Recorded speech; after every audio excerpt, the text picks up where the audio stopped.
కోల్కతాలో చోటు చేసుకున్న పీజీ వైద్యురాలి అత్యాచారం ఘటనకు నిరసనగా ఓపీ సేవలు నిలిచిపోయాయి. ఉదయం 6 గంటల నుంచి రేపు ఉదయం 6 గంటల వరకు అన్ని ప్రైవేట్ ఆసుపత్రుల్లో ఓపీ సేవల్ని నిలిపివేస్తున్నట్టు ఇండియన్ మెడికల్ అసోసియేషన్ ప్రకటించింది. కోల్కతా ఘటనకు నిరసనగా 24 గంటల పాటు ప్రైవేట్ ఆసుపత్రుల్లో ఓపీని నిలిపివేశారు.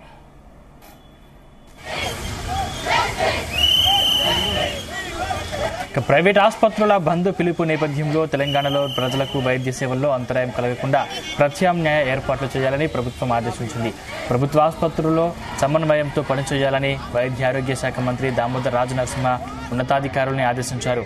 ప్రభుత్వ ఆసుపత్రుల్లో వైద్యులు, నర్సులు, సిబ్బంది భద్రతపై ఉన్నతాధికారులు, ఉస్మానియా గాంధీ ఆసుపత్రుల సూపరింటెండెంట్లు, వైద్య కళాశాలల ప్రిన్సిపాళ్లతో మంత్రి చర్చించారు.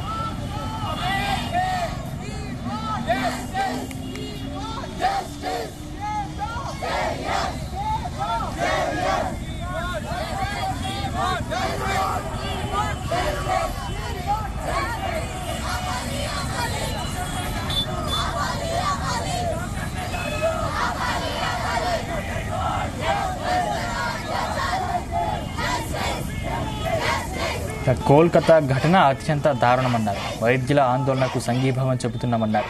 కేసు దర్యాప్తును వేగవంతం చేసి ఫాస్ట్ ట్రాక్ కోర్టులో నిందితుడికి కఠిన శిక్ష పడేలా చర్యలు తీసుకోవాలని, ఆసుపత్రుల్లో దాడులకు పాల్పడితే కఠిన చర్యలు తీసుకుంటామన్నారు. ఇప్పటికే తెలంగాణ క్లినికల్ ఎస్టాబ్లిష్మెంట్ చట్టంలో డాక్టర్లు, నర్సులు, వైద్య సిబ్బంది భద్రత, సంరక్షణకు సంబంధించిన అంశాలను పొందుపరిచాం. పనిచేసే ప్రాంతాల్లో మహిళా వైద్యుల భద్రతకు కట్టుబడి ఉన్నామని మంత్రి స్పష్టం చేశారు.